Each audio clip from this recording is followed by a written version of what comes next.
नमो universe प्यारे दोस्तों, क्या आप जानते हैं कि मात्र 12 साल की उम्र में योगानंद परमहंस जी 2 शरीर वाले साधु से मिले और रहस्यमय घटनाओं के कारण कुछ भयभीत भी हुए। लेकिन इस घटना ने उनके सामने ब्रह्मांड के कई ऐसे राज्य खोल दिए। दोस्तों, इस कहानी से हमें मानसिक शक्ति के बारे में बहुत कुछ सीखने को मिलेगा। 12 साल के योगानंद जी ने पूछा, पिताजी, अगर मैं घर लौटने का वादा करूं तो क्या आप बनारस जाने देंगे? योगानंद जी कहते हैं कि पिताजी भी स्वतंत्र विचारों के व्यक्ति थे। वे कभी घूमने फिरने पर रोक नहीं लगाते थे, लेकिन घर में सबको डर लगता कि कहीं मैं किसी संत के प्रभाव में आकर किसी आश्रम में ही न रहने लग जाऊं। इसलिए जब मैंने वापस आने का वादा किया तो पिताजी मान गए। उन्होंने अगले दिन मुझे बनारस के टिकट, थोड़े पैसे और 2 पत्र दिए। पिताजी ने कहा, तुम्हें बनारस जाकर मेरा एक काम करना है। वहां मेरे मित्र केदारनाथ बाबू को यह पत्र देना है। लेकिन दिक्कत यह है कि मुझसे केदारनाथ बाबू का पता खो गया है। इसलिए पहले तुम मेरे गुरु भाई स्वामी प्रणवानंद से मिलना, उन्हें यह दूसरा पत्र देना। मुझे विश्वास है कि तुम स्वामी प्रणवानंद की मदद से केदारनाथ बाबू को खोज लोगे। पिताजी ने आगे कहा, स्वामी ब्रह्मांड योग की असाधारण ऊंचाइयों पर है। मुकुंद, यही अवसर है, तुम्हें उनसे बहुत कुछ सीखने को मिलेगा। इतना कहते कहते पिताजी की आंखों में चमक आ गई। मैंने पिताजी का आशीर्वाद लिया और बनारस चल पड़ा। मुझे हमेशा ही नई जगह देखना और नए लोगों से मिलने में दिलचस्पी थी। बनारस पहुंचते ही मैं सीधे स्वामी प्रणवानंद जी के घर गया। दरवाजा खुला हुआ था। मैं अंदर घुसा और पतली गली से होते हुए एक बड़े हॉल नुमा कमरे में पहुंचा, जहां एक हष्टपुष्ट आदमी पद्मासन लगाए ध्यान में बैठा था। उनके चेहरे पर अद्भुत चमक थी। मैं सोच ही रहा था कि कहीं मैं इन्हें डिस्टर्ब तो नहीं कर रहा। इतने में वह बोले, बाबा। आनंद उनकी आवाज में सरलता और अपनापन था। मुझे सुनकर ऐसा लगा कि मैं सालों पुराने मित्र से मिल रहा हूं। मैंने उनके पैर छुए और पूछा, क्या आप स्वामी प्रणवानंद हैं? उन्होंने कहा, हां, मैं ही हूं। और कहा, क्या तुम भगवती के बेटे हो? जब स्वामी जी ने मुझे पहचाना तो मैं अचरज में पड़ गया, क्योंकि मैंने अभी तक उन्हें अपना परिचय नहीं दिया था। मैंने उन्हें पत्र दिया।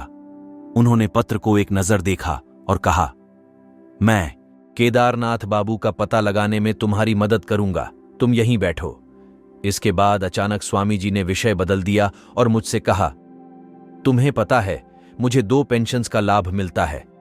पहली पेंशन तुम्हारे पिताजी की सिफारिश पर मिलती है। मैं एक समय उन्हीं के लिए रेलवे में काम किया करता, और दूसरी पेंशन मुझे परमपिता परमात्मा से मिलती है। नंद जी कहते हैं, मैंने अचरज से पूछा, ईश्वर से पेंशन कैसी? क्या आकाश से आपकी झोली में पैसे गिराते हैं? मेरे भोलेपन पर हंसते हुए स्वामी प्रणवानंद ने कहा, ईश्वर की पेंशन से मेरा मतलब है अविरत, असीम शांति की पेंशन, जो कई वर्षों के ध्यान का फल है। इस शांति के कारण अब मुझे किसी चीज की इच्छा नहीं होती।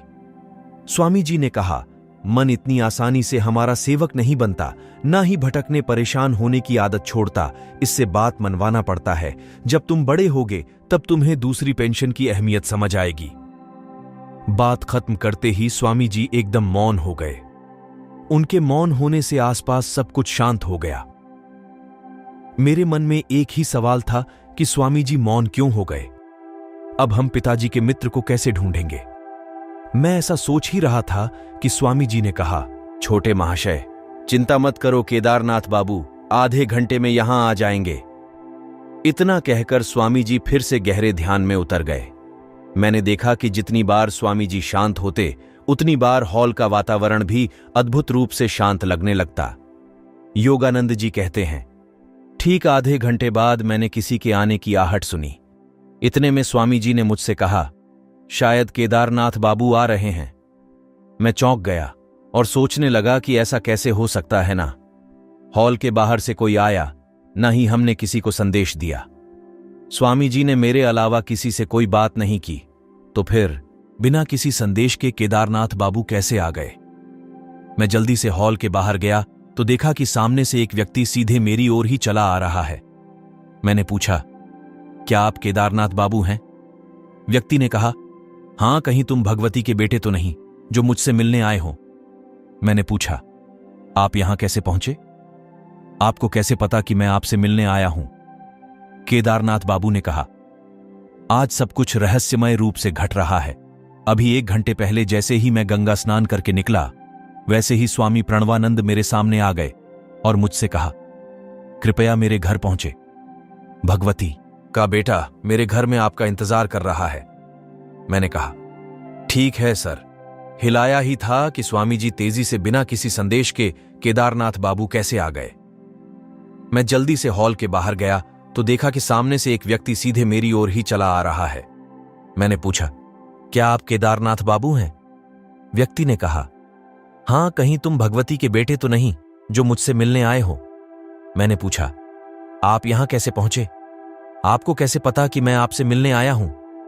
केदारनाथ बाबू ने कहा, आज सब कुछ रहस्यमय रूप से घट रहा है। अभी 1 घंटे पहले जैसे ही मैं गंगा स्नान करके निकला, वैसे ही स्वामी प्रणवानंद मेरे सामने आ गए और मुझसे कहा, कृपया मेरे घर पहुंचे। भगवती का बेटा मेरे घर में आपका इंतजार कर रहा है। मैंने कहा, ठीक है। सर हिलाया ही था कि स्वामी जी तेजी से आगे बढ़ गए और भीड़ में कहीं खो गए।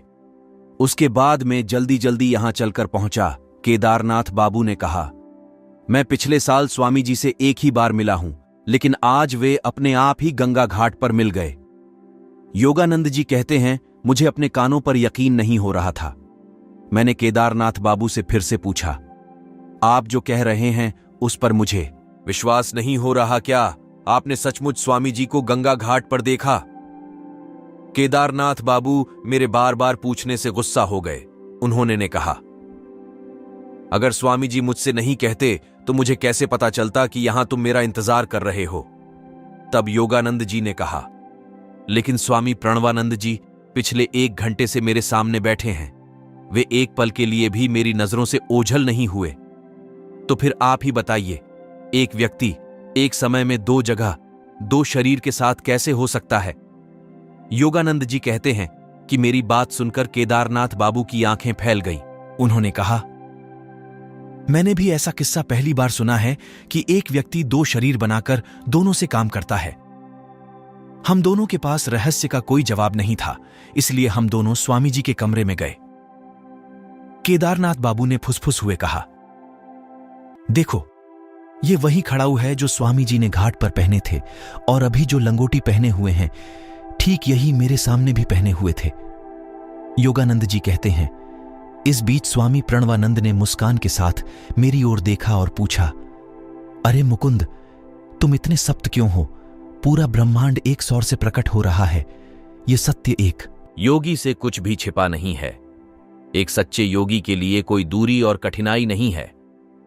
मैं दूर कलकत्ता में रहने वाले अपने शिष्यों को तुरंत देख सकता हूं और उनसे बात कर सकता हूं। योगानंद जी किताब में लिखते हैं, सच्चे योगी और तपस्वी परम शांति के अलावा सब सिद्धियों को तुच्छ मानते हैं और कभी इनका प्रदर्शन नहीं करते। शायद स्वामी जी ने मेरे हृदय में आध्यात्मिक उत्साह और योग के लिए ललक जगाना चाहते थे, इसलिए उन्होंने मेरे सामने यह घटना रची। लेकिन उनके 2 शरीर की बात से मैं उत्साह के बजाय थोड़ा डर गया।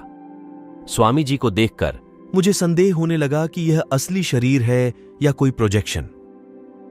स्वामी जी मेरी मनोदशा भांप गए और उन्होंने मेरी बेचैनी दूर करने का प्रयास किया।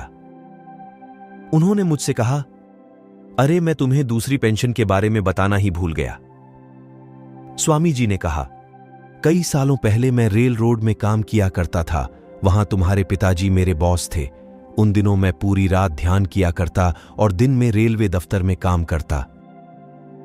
8 साल तक यह कठिन साधना चलती रही, लेकिन मेरे और आनंद के बीच हमेशा मैं का सूक्ष्म पर्दा बना रहा।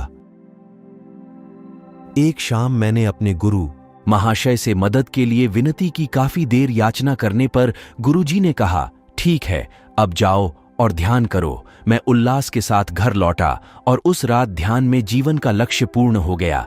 अब मैं निरंतर परमात्मा से आनंद की पेंशन लेता हूं। मन अब मुझे किसी भी तरह परेशान नहीं करता। अपने गुरु को याद करते करते स्वामी प्रणवानंद के चेहरे पर दिव्य प्रकाश छा गया। योगानंद जी लिखते हैं कि मेरे हृदय में भी सारा भय दूर हो गया और मैंने अपने अंदर गहरी शांति महसूस की। स्वामी प्रणवानंद कहते हैं, इसके बाद मैं हमेशा आनंद में रहता। कभी कभी बहुत आवेश होता, कभी घंटों तक शरीर भान नहीं होता, जो बाकी लोग नहीं समझ पाते। इसलिए एक दिन मैंने गुरु महाशय से नौकरी छोड़ने की बात कही तो उन्होंने कहा, सीधे पेंशन के लिए अप्लाई करो। फिर आवेदन के बाद डॉक्टर ने मुझसे पूछा, आप इतने वर्षों पहले ही सरकारी नौकरी क्यों छोड़ रहे हैं?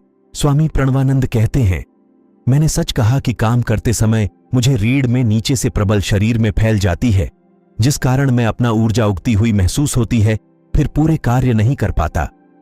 गुरुजी की दिव्य इच्छा से डॉक्टर ने इसके बाद कोई सवाल नहीं किया। तुम्हारे पिताजी उस समय मेरे बॉस थे।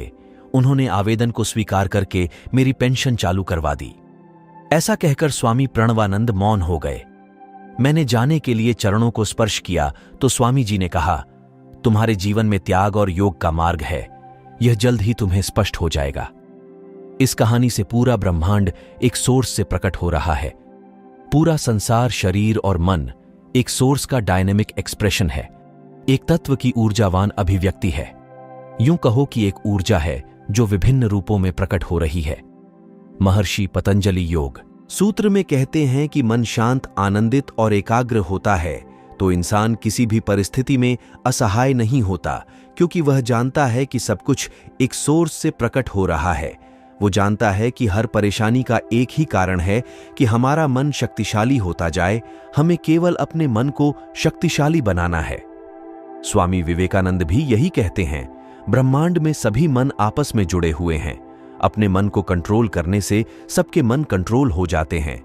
जैसे कि आपको किसी इंसान से प्रॉब्लम हो रही है, कोई आपको जानबूझकर परेशान कर रहा है, तो स्वामी जी के अनुसार एक तरफ परेशानी को स्वीकार कर लीजिए, शिकायत से आराम पाइए, और दूसरी तरफ अपनी इच्छा शक्ति को ताकतवर बनाइए। जैसे 1 महीने का कोई संकल्प ले लीजिए, मैं हर दिन समय पर जागूंगा, कम बोलूंगा, सीमित भोजन करूंगा। ऐसा करने से आप अपने मन पर थोड़ा नियंत्रण हासिल करोगे और आप पाओगे कि दूसरों के कारण जो परेशानी हो रही थी वो अपने आप गायब हो गई है। दोस्तों, जब हम शिकायत छोड़ेंगे तभी अगला कदम ले पाएंगे। धन्यवाद में वो शक्ति है जो कठिन से कठिन समय में मन को शांत करती है और सकारात्मक ऊर्जा से भर देती है। अगला वीडियो देखिए या सेव कर लीजिए, क्योंकि आपके समय से कोई वीडियो, कोई ऐप, कोई न्यूज़ कीमती नहीं है। मैं आपके लिए ऐसी ही जानकारी लाता रहूंगा, तो जल्दी हमारे चैनल यूनिवर्स लॉगिन को सब्सक्राइब कर लीजिए। नमो बुद्धाय दोस्तों।